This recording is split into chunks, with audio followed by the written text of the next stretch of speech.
உண்டாகட்டும். நேற்று நாம் தியானித்த வண்ணமாக அவரை தியானிக்கிற தியானம் இனிதாயிருக்கும், கர்த்தருக்குள் மகிழ்ச்சியாக இருப்பேன் என்று சொல்லி தாவீதின் சங்கீதத்தை நாம் தியானித்தோம். இந்த வழியிலும் கூட எப்படி அவரை தியானிக்க முடியும் என்று நாம் நமக்குள்ளாக ஒரு கேள்வி எழுப்பலாம். அதற்குரிய பதில் வேதத்தில் கொடுக்கப்பட்டிருக்கிறது. நான் கேட்கிற எல்லா கேள்விகளுக்கும் தெளிவான, திட்டமான, உண்மையான, உணர்வான பதில்கள் வேதத்தில் கொடுக்கப்பட்டிருக்கிறது.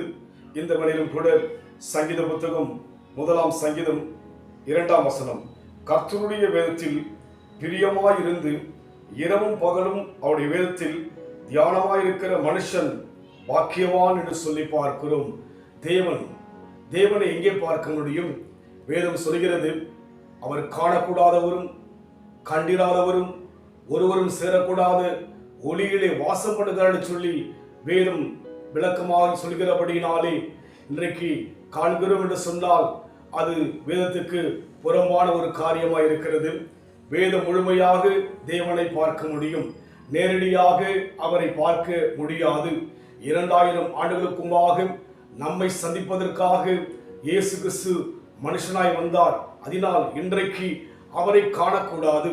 ஆனால் நம் கருத்திலே கொடுக்கப்பட்டிருக்கிற இந்த மகிமையான வேதம், ஒப்பற்ற வேதம், மேன்மையான இந்த வேதத்தின் மூலமாக தான் தேவனை நாம் நம்முடைய மாம்ச கண்களால் பார்க்காதபடிக்கு மன கண்களுக்குள்ளாக தேவனை மகிழ்ச்சியோடு கூட பார்க்க முடியும், உணர முடியும், அவருடைய சமூகத்தை நம்மால் அனுபவிக்க முடியும். அதனால் நம் வாழ்க்கையிலே வேதத்தின் மேல் நாம் தியானமாயிருக்கும்படியாக கர்த்தருடைய வேதத்தில் பிரியமாயிருந்து இரவும் பகலும் அவருடைய வேதத்தில் தியானமாக இருக்கிற மனுஷன் பாக்கியவான் என்று சொல்லி பார்க்கிறோம்.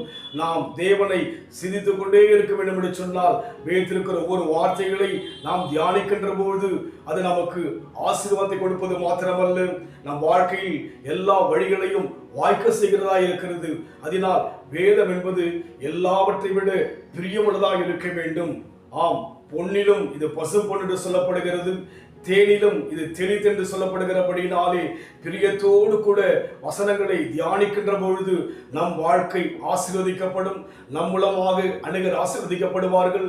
நம்முடைய வழிகள் எல்லாம் வாய்க்க செய்ய தேவன் வல்லவராய் இருக்கிறார். அதனால் எதை தியானிக்க வேண்டும்? வேதத்தை தியானிக்க வேண்டும்.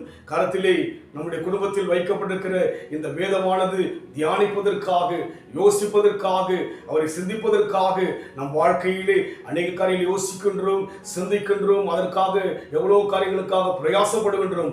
அல்ல, நம் கருத்தில் கொடுக்கப்பட்ட இந்த வேத வசனங்களை தியானிப்போம். அது நமக்கு ஆசீர்வாதத்தை கொடுக்கும், அது நம் வாழ்க்கையிலே அற்புதங்களை செய்யும். அதனால் நாம் அந்த அனுபவத்தில் போக நம்மை கொடுப்போம். வானம் அகலம் பூமி அழியும், வேத வசனம் நிலைத்திருக்கும். வானம் அகலம் பூமி அழியும், வேத வசனம் நிலைத்திருக்கும். பரமன் வேதம் எனது செல்வம், பரவசம் நிலம் மருளும். பரமன் வேதம் எனது செல்வம், பரவசம் நிலம் மருளும். சத்திய வேதம் பக்தரின் கீதம், சுத்தர்கள் போகும் பாதையில் தீபம், உத்தம மார்க்கம் காட்டும். சத்திய வேதம்,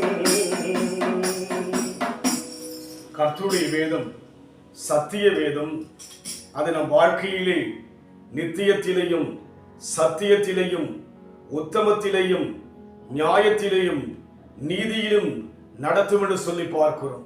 அன்பின் ஆண்டவரே, எங்கள் கரத்தில் கொடுக்கப்பட்ட இந்த மகிமையான வேதத்திற்காக, மாசற்ற வேதத்திற்காக, வல்லமை நிறைந்த வேதத்திற்காக நாங்கள் மனதார தேவனை ஸ்தோத்திரிக்கிறோம்.